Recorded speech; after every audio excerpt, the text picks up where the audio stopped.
The nature of public relations practice, things like who the major players are who practice public relations, who the target audiences are, through what channels we communicate our messages and how these messages are framed, all of that depends on a country's political, economic, and social or cultural contexts. These contexts are interrelated, meaning they influence one another.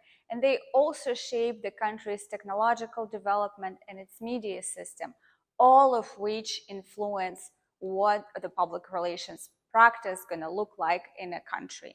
Let's take a closer look at these factors and see how each of them shape the public relations practice. The first factor we're going to talk about today is political systems. There can be many types of political systems, such as democracies, monarchies, authoritarian, totalitarian regimes.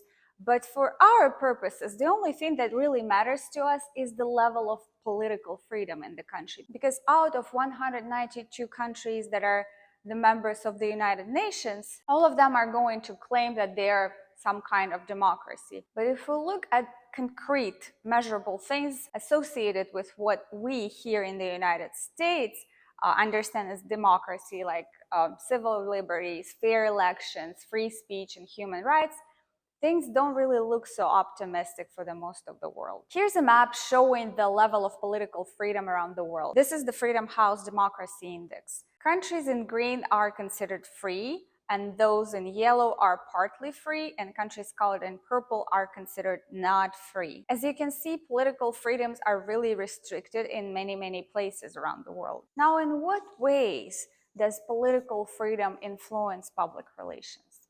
Well, first of all, it defines the key players or entities that practice public relations in a given country. In democracies or countries with high level of political freedoms, we can see the full range of players, such as corporations or businesses, non-governmental organizations or activists, political parties, and obviously the government and its agencies.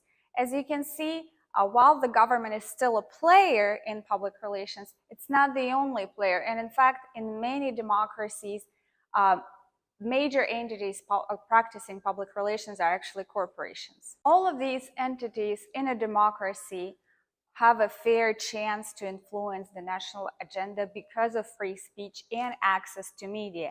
And the media itself is pluralistic, meaning that there are outlets representing different voices on the political spectrum. For example, here in the United States, we have CNN and other TV channels that favor the agenda of the Democrats, but also we have Fox News that leans Republican. In countries with low level of political freedom, we typically see the government as the main player. At the same time, the voices of the opposition and various types of activists are being muted. The level of corporate participation in countries like that is going to vary depending on the country's economic situation. If a country is relatively rich, meaning that its citizens have enough purchasing power, we're going to see a lot more corporate influence. If a country is poor, there's going to be fewer corporations and obviously less competition and less need in corporate public relations.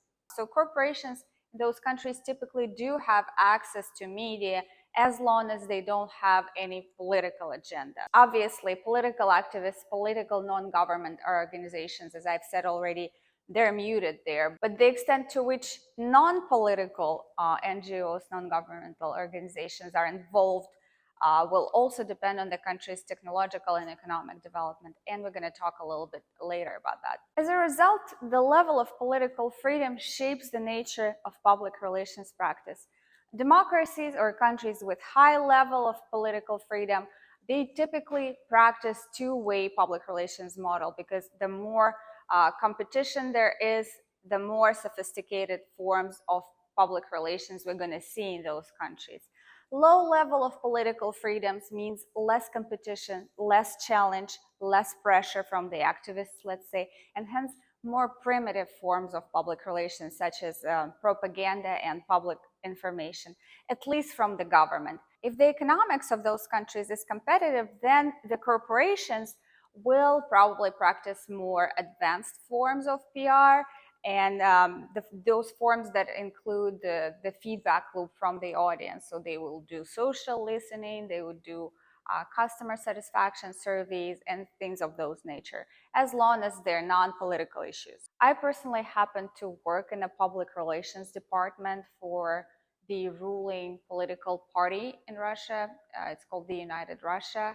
It was when I was young and stupid. Actually, the department's official name was the Department of Propagandistic Work. An interesting detail, the word propaganda in the Russian language doesn't have that negative connotation, and its meaning is closer to something like rallying, raising awareness, raising support for a cause. So there's no negative meaning to the word propaganda, and that's why the department was called like that. At some point, I was working on a government-funded project related to the renovation of the roads and the streets in the city where I was living. So my job was to raise awareness of this project and get people who lived in the city to vote for the streets that they wanted to be renovated. I'd been working on this project for several months. The voting was going well. I was really proud of myself. And that was until the day when I found out that the streets for renovation had already been selected before the voting ever began. They were selected by the city officials, and these were pretty much the streets where the rich people lived or the streets that didn't really need the renovation. So pretty much my months of work came down to creating an impression that the streets were chosen by the city residents, while the city officials could pretty much steal the money designated for this project. And if somebody ever come from Moscow to audit the project, they could show them the nice streets that had been nice before and tell them these are the streets that we've renovated. That's pretty much how my career in political public relations ended, but this is also an example of what public relations work can look like in a country where there's no political competition and there's no one to call out the government on things like that. Another thing that's useful to look at in the context of political system is the Corruption Perception Index. The Corruption Perception Index is the project of Transparency International, a non-governmental organization whose mission is to end the injustice of corruption. So what do we mean when we say corruption? Well, corruption can take many forms. Most prominent are public servants demanding or taking money or favors in exchange for their services, politicians misusing public money or granting jobs or contracts to their sponsors, friends, and families, and corporations bribing government or public officials to get lucrative deals. Because corruption generally comprises the activities that are deliberately hidden and only come out to light through scandals, there's no good way to measure corruption, especially internationally. We could measure corruption, for example, by the number of news reports about it, but that would only work assuming the same level of media freedom in all countries, which we know is not the case. In fact, there will be way more publicly discussed cases in democracies where press is free, just because the journalists have the freedom to talk about it. But that in no way means there is more corruption in societies like this. In countries where press is not free, there is less fear that journalists would expose a corrupt official, and hence there's actually more corruption. So measuring corruption by news reports is not really a good idea. So Transparency International measures corruption perception. They survey high-ranking executives in the country, public officials, and other people participating in the business processes, and ask about their perception of corrupt activities. Returning to my point that countries with lower level of political freedoms would have more corruption, a good illustration of this point will be how countries handled the infamous Panama Papers. If you don't know what it is, in 2016, a group of journalists published reports based on 11 million leaked documents. These documents contain information about the offshore assets and property of many high-ranking officials around the world, and it was a huge scandal. So here's a map of countries whose public officials were implicated in the Panama Papers. There were many European countries like Italy, Spain, Portugal, the UK. There were Persian Gulf countries, Russia, China, India, the US, Canada, and most of the Latin American countries, pretty much all over the world. 3 years later, journalists decided to go back and see if there were any consequences of this huge corruption scandal. And this chart shows the outcome of their analysis. So they categorized the consequences into 4 different categories. We're mainly interested in the teal and orange color-coded bars. Teal or substantive outcomes, these are included changes of legislation to prevent things like this happening in the future. Orange, what they called individualistic outcomes, means that they punished the people involved in the scandal, things like firing, legal persecution, and things of that nature. So orange and teal mean actual action. Blue means that they've talked about it and pretty much forgot. There maybe was some kind of hearings or public discussion, but that was it. And purple means that there was a backlash, which means there were threats to journalists writing about the scandal, or even restrictions related to publishing this information. And then the length of the bar chart indicates the quantity or how much of that was happening. As you can see, it is the countries that we rank as free that took the most real action. They're on the top of this chart. These are the UK, US, France, Canada, Denmark, Germany, etc. And who do we see at the bottom with the backlash? China, Congo, Russia, Ukraine, and Turkey. So countries that did pretty much nothing, for the most part, are countries that had issues with political freedoms. So why do we as PR practitioners need to assess the level of corruption in a country where we operate? Obviously, because it's going to affect our day-to-day. Most companies in the United States see things like paying to officials in exchange for services as bribery, and that's kind of obvious.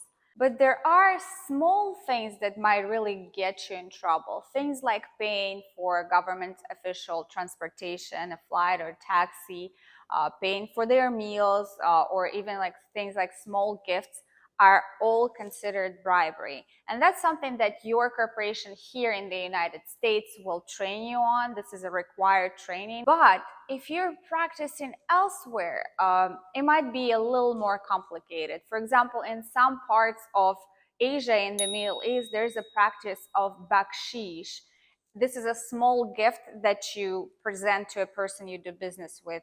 And not offering or showing up without this bakshish, without this gift, is considered rude. Another example is some African countries where transportation is pretty limited. If you want journalists on your event, you will have to organize the transportation for them. These are really borderline situations that you would really need to be aware of and consult with your legal department before you engage in any types of those activities. The next factor, economy, is closely linked to a country's political system. On one hand, politicians are the ones determining the country's economic policies, and on the other hand, the country's economic situation influences people's political decisions. For example, poor economic performance is often cited as one of the reasons causing revolutions and the change of political regimes. The International Monetary Fund, United Nations, World Trade Organizations, and others classify countries based on their economic performance in terms of gross national income, poverty level, and many other factors. There are various ways to look at the country's economic situation, but roughly the countries can be placed into 3 major categories that I'm sure you've heard of. Developed countries such as the United States, Canada, a huge part of Europe, Australia, Japan. Then developing countries, countries that are in transition. These are most of the Latin American countries, some of the Eastern Europe, or some countries in Asia as well, and least developed countries. Let's look at the map. As you can see, the United States, Western Europe, Australia, and Japan, the countries in blue, are classified as developed.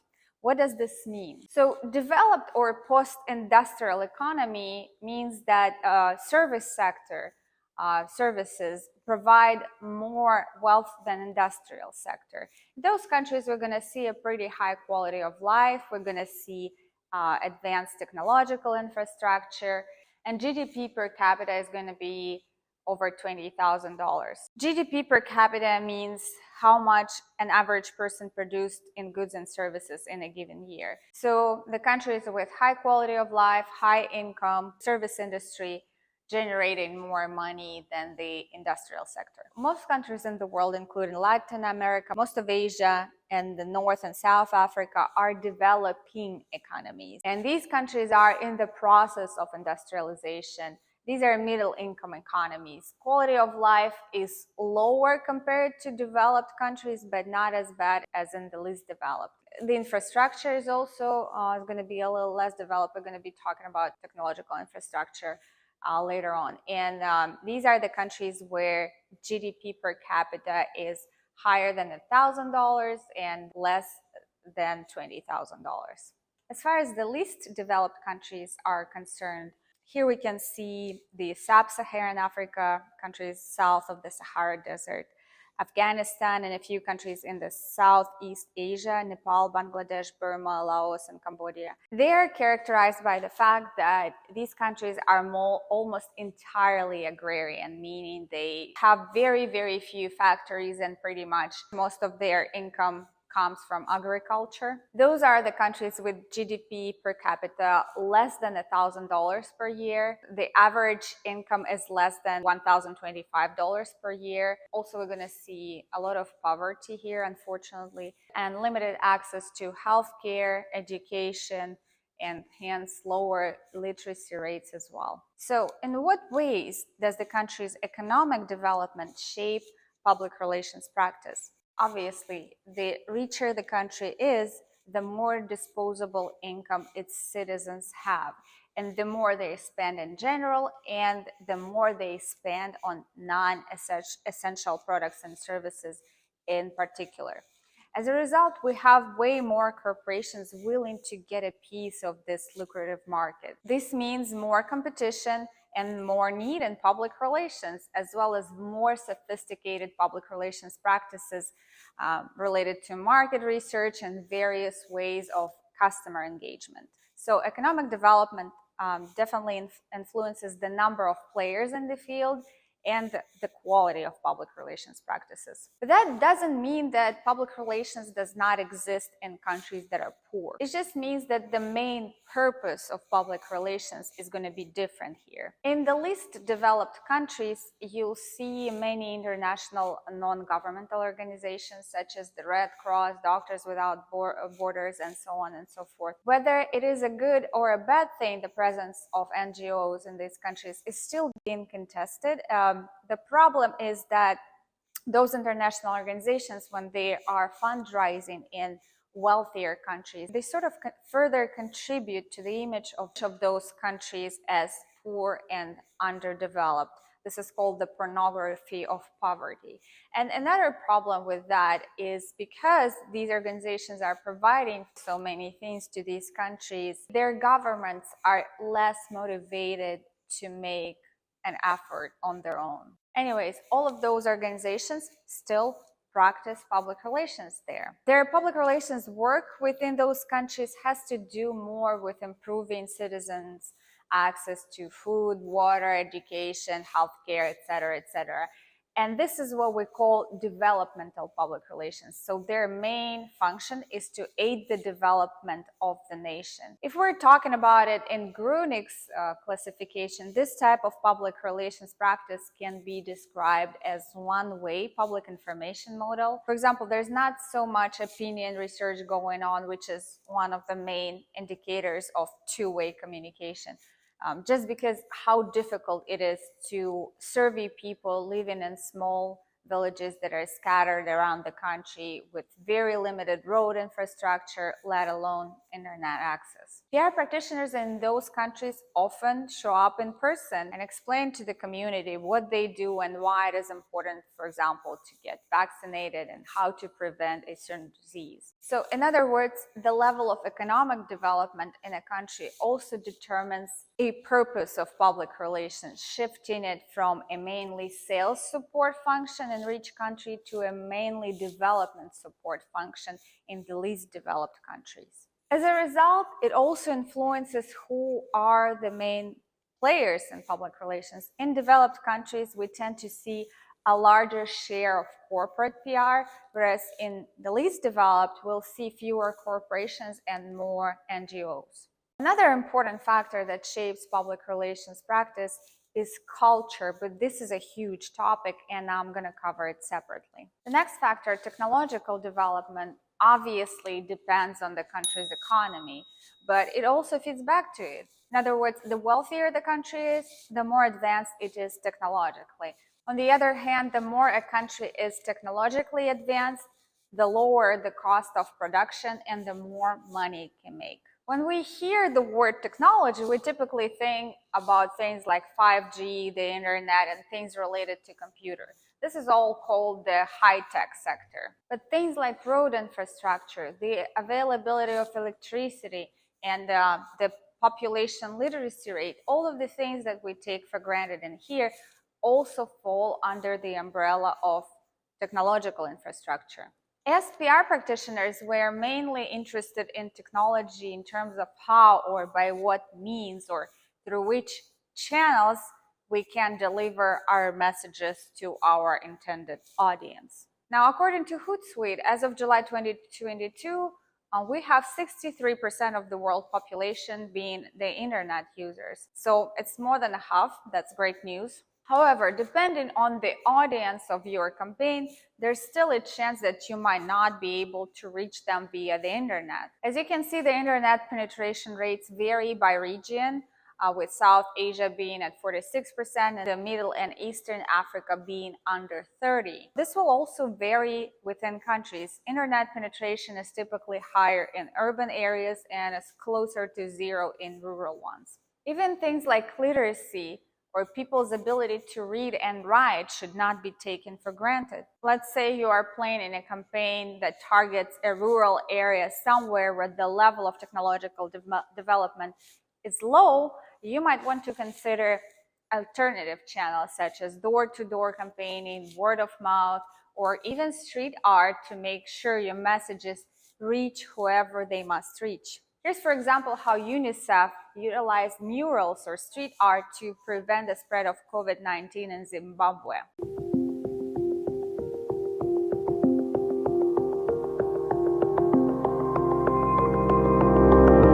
Some other people, especially in this area, we're actually in Chipinge, they don't know much about internet, or do they get access to newspapers, radio? So with murals, it will be painting on the wall with pictures and also words at the same time. There could be someone who is literate and someone who would be illiterate. So both of those people are going to get this message at the same time with the same impact. So it's actually more effective because it's actually going to stay there for as long as like a year or more. So it will constantly remind them about what we are trying to say or what we are trying to help them with, considering the future of the kids and their health. So the reason why we must look at the country's technological development as PR practitioners is because it determines the channels that are available to us that we can use to communicate with our audiences. The higher the technological advancement, the more options we have in terms of channel. Channels like social media, augmented reality apps, and other apps, all of these things are going to be available to us as means to deliver our message. If, for example, the internet penetration is low, then these advanced, fancier channels are going to be out of reach. The last factor we're going to be looking at today is media system.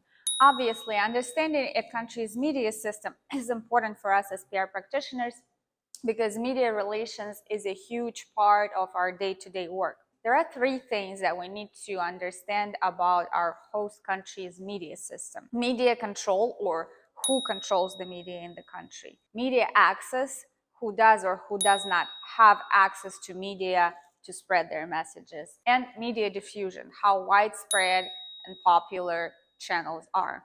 Of course, all of these factors are linked to each other and to other factors that we have discussed so far. Media control, for example, is the function of both a country's political system and its economic development. From the standpoint of political system, we know that in democratic or free societies, media have more editorial freedom and are more or less considered a business, something that generates profit. In societies where civil rights are restricted, media tend to be controlled by those in power, even though they don't necessarily have to own the media, because media ownership and media control are not the same thing. For example, most media in Russia are actually owned by private businesses. But when the government needs to exert control over them, let's say to get rid of some outlet, they put economic pressure on that outlet. For example, the government can pressure advertisers to stop buying ads from a channel, which has happened in the past. And all of these things are the way of control. Reporters Without Borders, an organization that analyzes the freedom of the press around the world, releases these maps showing what the situation with media freedom looks like in every country. Countries where the press is free are yellow, places where it's restricted are red and black. As you can see, this pretty much correlates with the Freedom House Democracy Index. If political rights are generally violated, the press cannot be free. If the press is not free, then it also means the number of players, potential players, people in organizations who have access to media will also be limited to only those who are either loyal to the current political regime or those who don't have any political agenda. Media diffusion or media reach, or also known as media saturation, is closely related to the country's level of technological development. When we're planning a campaign in a certain country, we always need to look at how many people we can reach through various types of media. Statista is actually a great research tool for doing that. For example, this is a chart showing the percentage of TV users in each state of India. For us, access to TV is something we take for granted. However, we cannot be making this same assumption when we're planning a campaign in another country. For example, in some Indian states, about half of the population don't have a TV at home. Another example is China with the Great Chinese Firewall. Things that we're used to here in America, things like Facebook, Instagram, YouTube, are not available there. And of course, people use them through VPN, but A, not everybody knows how to use VPN. B, VPNs typically work very slowly, so streaming services are not an option.